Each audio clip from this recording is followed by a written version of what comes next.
teacher. And I came up, if some of you are wondering, my name is really not Lee St. John. I came up with the name Lee St. John when I retired from teaching and decided to write. That was about 2.5 years ago. And realized as I was trying to tell my funny stories, because I'm an only child, and my parents were 40 when they had me. And I have 2 millennial sons that are not listening to anything that I have to say. And I'm the keeper of the family stories. And so when I'm gone, they're going to say, oh, I wish I could have talked to Mama. Or, you know, the thing is, what would Mama say? Or what? I wrote these all down so they would have them for the future. Because one day, when they're 50 or 60 or whatever, and I'm not around or I'm senile, they're going to wish that they had Mama to talk to. So they're written down, especially for the grandchildren maybe. They'll say, oh, that grandmama was a hoot. So the name Lee St. John came about from my 2 sons. Their names are Lee and John, and I'm a saint. I gave them all, you know, sometimes I'd say to the oldest one, Lee, I'd say, don't you want to listen to my stories? And he'll say, why would we? We lived it. You know, they don't want to hear them again. It's all about them, embarrassing them. And that's what I sort of do. I pull pranks and things. So I wanted to explain that. Now, I also want to give you a little hint about how Lee St. John operates. I'm a prankster. I love mayhem. I'm a scamp. I know better. I was raised better. I did all the cotillion classes, all that kind of stuff. So I know that I should behave a lot better. And I was, just to give you, like I said, a story to tell you about my personality a little bit so you can prepare yourself for the coming of what's about to happen. I was retired and I wanted to go back to make a little bit of money on my own because my husband is an accountant. You know, it's our money, but guess who operates the checkbook? So I said, you know what, I'm going to go back and substitute a little bit at my old school, and I did.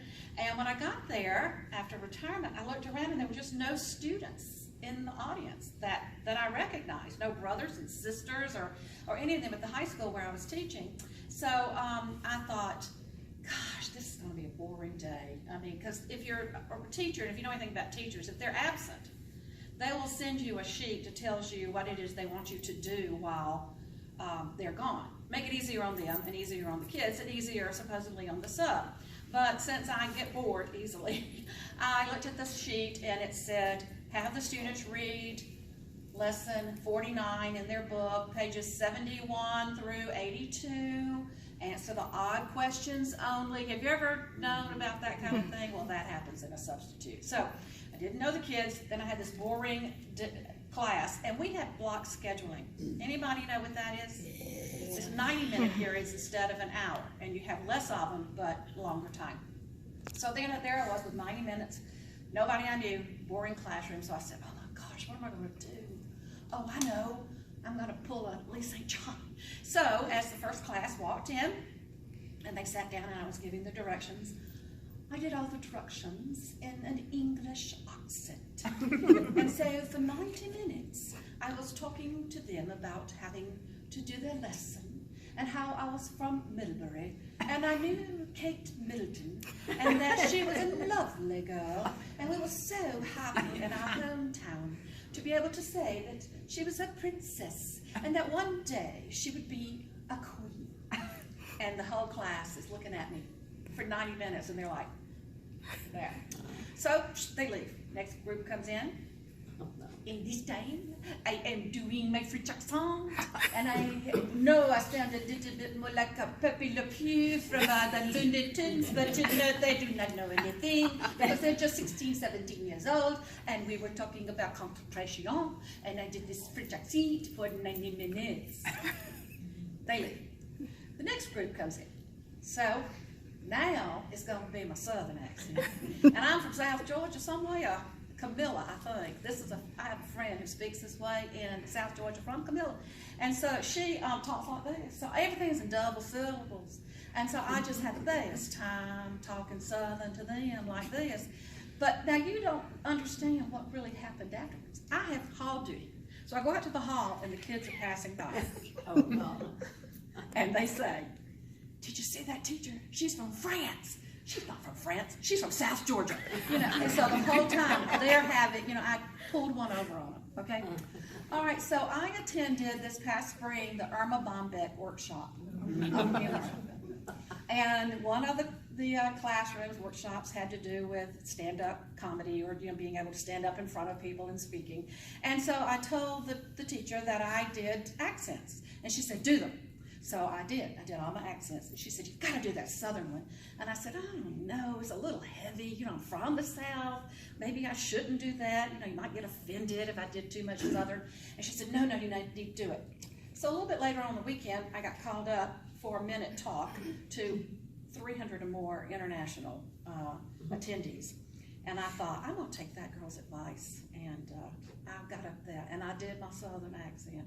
And the whole crowd was mesmerized. And they came up to me. I got more compliments than I'd ever gotten. And I'd been talking for 2 years. You know, I could have used this. I went off to college to get rid of the Southern accent because I was majoring in broadcast journalism. So I was talking like this at home. I'd go home for the summer and say, they'd say, where are you from? Atlanta. Then I'd go back to school to my speech classes, Atlanta. Right? So I was getting rid of it. Now they're telling me, do it. Well, who knew? So now you're going to hear everything in a Southern accent. It's been voted. It's tried and true. I did it on Thursday down in Bondsville for a group of teachers there. And I hope you enjoyed my stories today in this Southern Belle accent. You like that? For 2 years I didn't do it. All right. So the first story I'm going to tell you now, all these stories are true. You know that Lee St. John's going to pull some tricks. So here we go with our first story. Ready? I'll try not to bore you. I hope you're going to laugh and laugh. And the title of this book from my first book, She's a Keeper, Cockamamie Memoirs from a Hot Southern Mess. And the title is Jive Talking. It was 1993, Scrabble night. Another couple, hubby and I, played Scrabble at their home. We brought over our board game from home, kept now in our lake house upstairs closet. It was late, and we were almost done. With only 4 letters left, I played on a triple wood score square the word jive. I also used all my letters, which gave me extra points. My husband and I seemingly won the game with that last move. But our male host was going to have none of it. He said, there is no such word as the word jive. His wife begged to differ. She agreed with us that there was such a word. But he was going to have none of it, and he called it an evening. She was upset with her husband's actions, but we weren't surprised. We had known him for a long time, and he thought he was always right. We always just sort of indulged him, but this evening was over. It hadn't come to a natural conclusion, but an abrupt one, with his own guest beating him in Scrabble, in his own home. And he didn't like that one bit. Nothing more could be said to change his mind, and so we left. Taking the Scrabble game board home with me, I looked over the rules while hubby drove. If the word could be found in the dictionary, it was a word. Now, this was way before iPhones and being able to research the word right then and there. So when we made it home, I looked up jive in our dictionary, and there it was. Even though it was very late, I called the host and told him the word was in our dictionary. Within a few minutes, he called back and read the rule that said, if a word could not be found in the host's dictionary, it's not a word. He said he could not find the word in his dictionary. Good grief, how much longer was this going to go on? I mean, you know, he was serious. And he's a very smart man who won a lot of arguments. And seeing behavior like this before from him, I was at my breaking point. I'd had enough. I wasn't about to take this one lying down, so I decided I'd try to goad him a little more, and I hatched a plan. This Scrabble-playing couple was in our dinner club of 5 couples. It was time for another dinner club. Ironically, it was to be held at the Scrabble couple's house. Not that it mattered where the dinner club was, but it seemed poetic justice in some ways after I put my plan to work. Karma was about to raise its head. I called the other 3 couples, not the couple that was entertaining us. It was going to be a surprise for the host, and begged them to please incorporate the word jive into their conversations throughout the night. For instance, we went to see a jive of a movie last week, or that's a jive of a blouse you're wearing there. One couple in our group was our church's associate pastor and his wife. And I asked him, while he gave the blessing before our food, would he please say something like, "Bless this jiving food."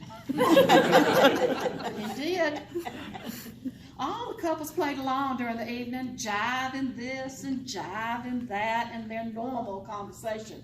And I watched and waited all night to see if it was going to catch up and see if he was going to be able to see what was taking place around him. And finally, when it happened so much and that light bulb moment materialized, one could see he realized he had been had, because his face contorted and he turned and looked over at me and said, "You win." Now look, I really don't see how some people can be so stubborn. It was the most stubborn. I think I won that one too.